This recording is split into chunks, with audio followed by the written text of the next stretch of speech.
¿Qué coño estás haciendo, Netanyahu? Estás loco, estarías en la cárcel si no fuera por mí. Te estoy salvando el culo. Todo el mundo te odia y todo el mundo odia a Israel por tu culpa. No lo digo yo, lo dice Donald Trump. Soy Juan Luis Sánchez. Hoy en Un Tema al Día, Trump llamando loco a Netanyahu. ¿Qué ha cambiado?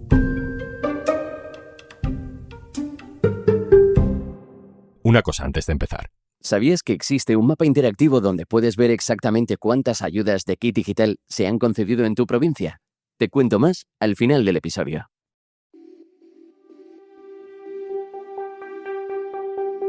Hace ya 3 meses que Donald Trump se atrevió a un ataque sin precedentes. Un ataque directo contra Irán, pero no solo contra instalaciones nucleares, que eso sí lo habíamos visto, sino contra infraestructuras militares y contra zonas clave para la élite del régimen ayatolá. Resultado, fue asesinado el líder supremo, Ali Khamenei, y parte de su núcleo duro. We are going to destroy their missiles and raise their missile industry to the ground. It will be totally, again, obliterated. La operación se llamó Furia Épica y luego descubrimos que había sido idea de Israel. Benjamin Netanyahu convenció a Trump de que aquello iba a ser una operación quirúrgica, casi como lo de Maduro en Venezuela.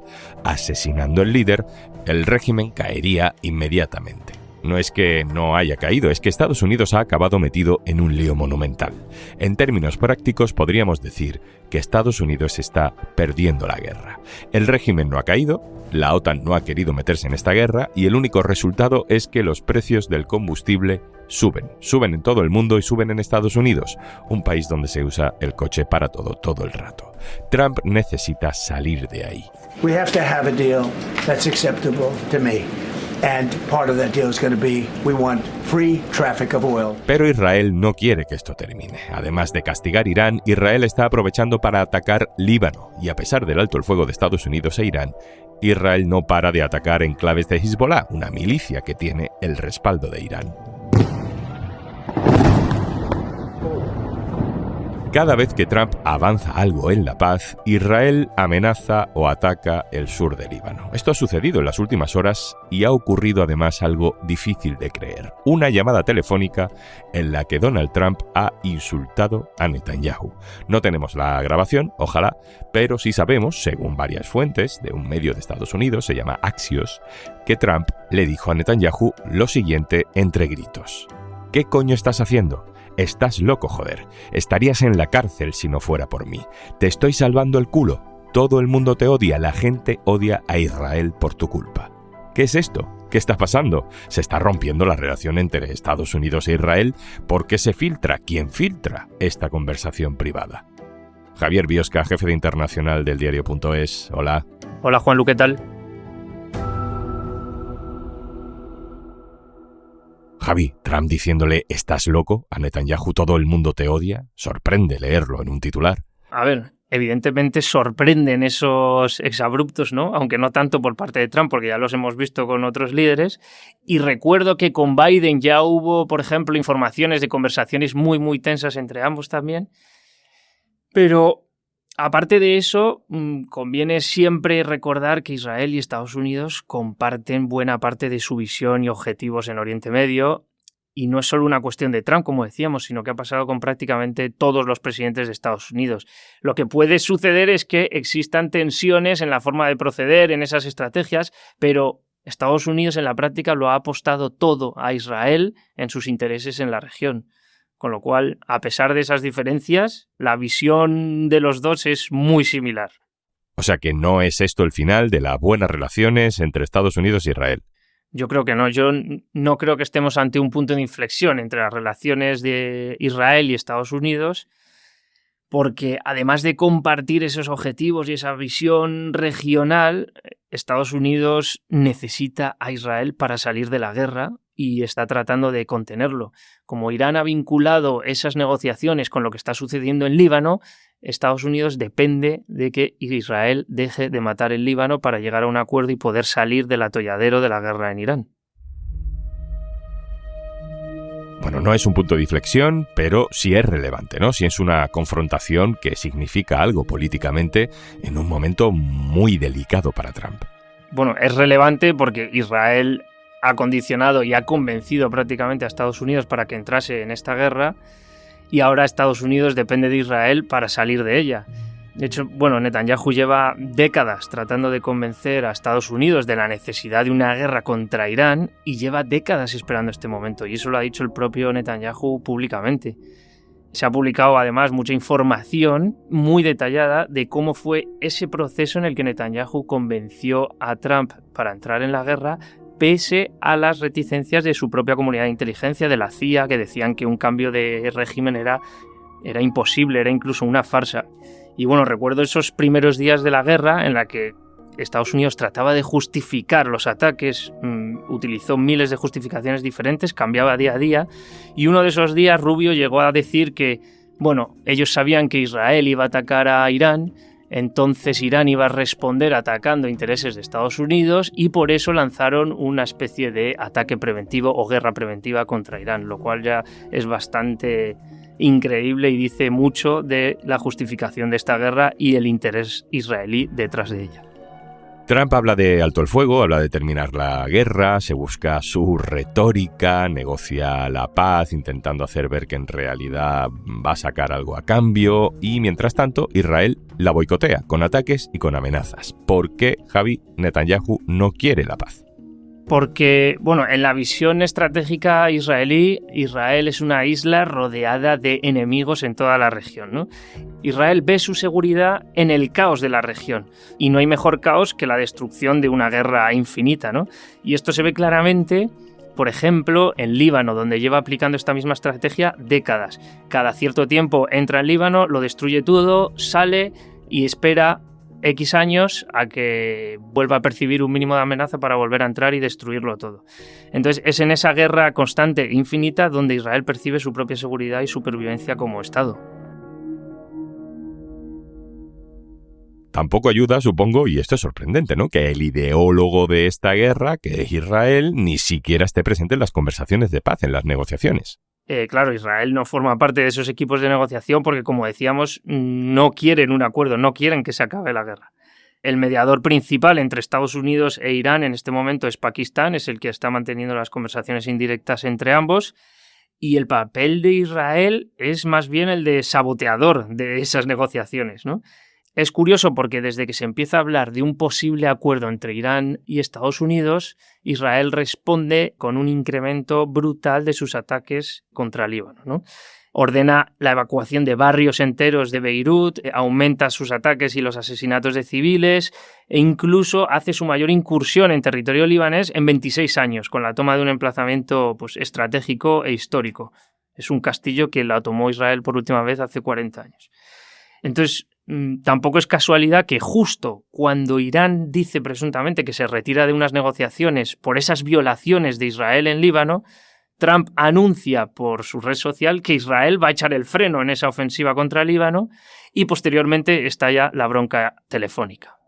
La línea de puntos es bastante evidente.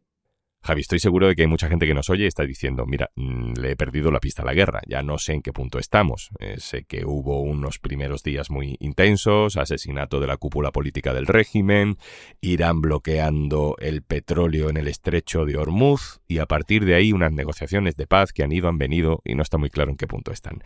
¿Cuál es la situación ahora mismo? Bueno, pues la situación actual es que hay un doble bloqueo sobre Hormuz, el bloqueo iraní y el bloqueo a los puertos iraníes que ha impuesto Estados Unidos para intentar asfixiar un poco la economía iraní.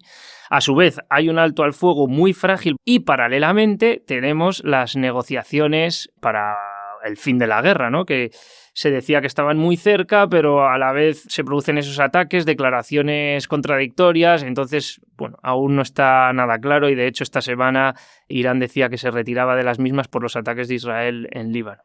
Sin embargo, Trump sigue diciendo que el acuerdo está muy cerca, pero esa misma declaración la llevamos escuchando semanas, si no meses. Trump estaba convencido de que esto iba a ser una misión fácil como lo fue Venezuela, pero Irán ha resistido y lo que decíamos, la guerra ha demostrado ser un atolladero para él. ¿Por qué? Porque Irán ha conseguido alterar el cálculo de costes con esa estrategia defensiva mediante el cierre de Hormuz o los ataques a sus aliados en la región.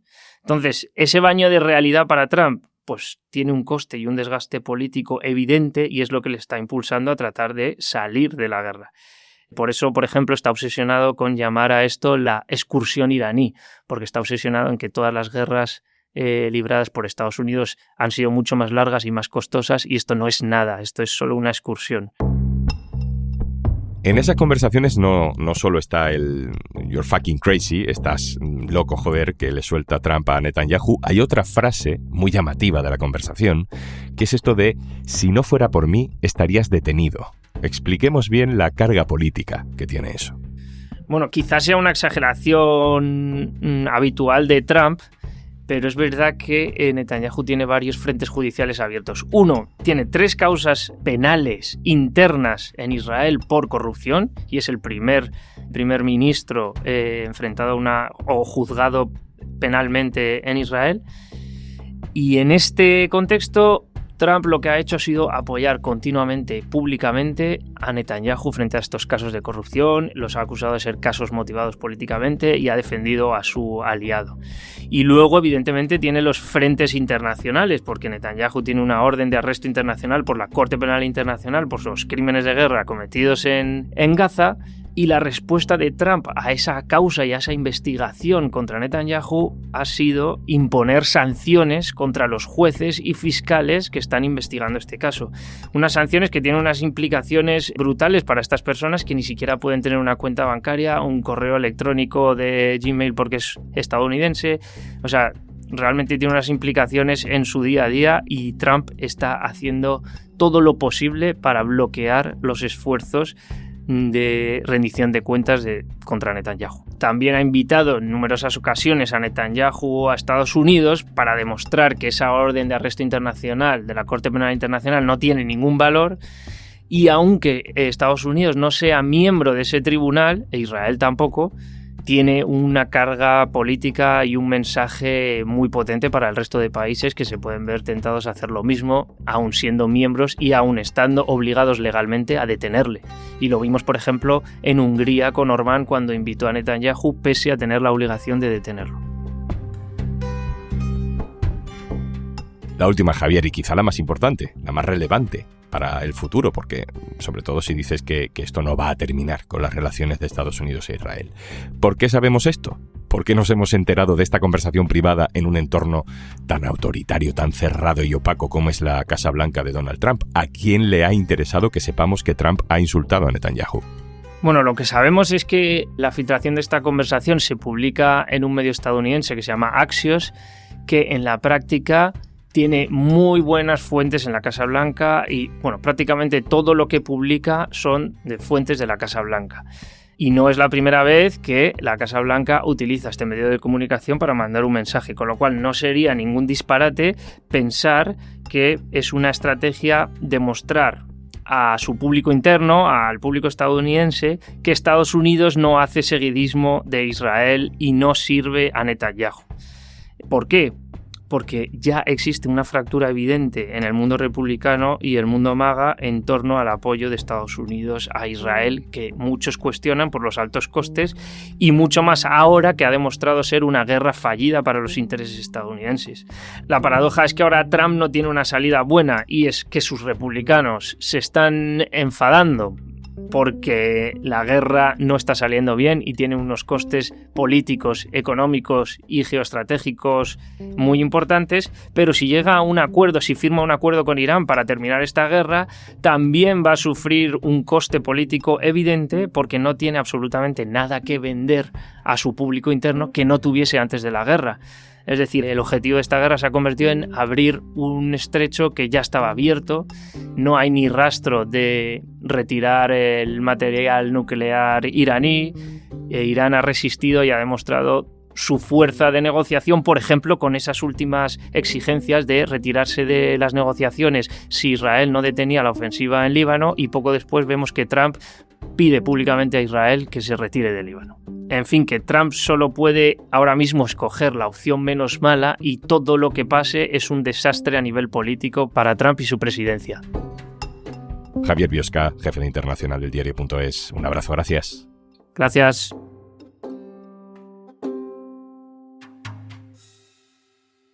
Y antes de marcharnos, En kitdigital.red.es podrás ver toda la información del programa y consultar un cuadro de mando visual y actualizado donde poder consultar cómo ha impactado el programa en tu región.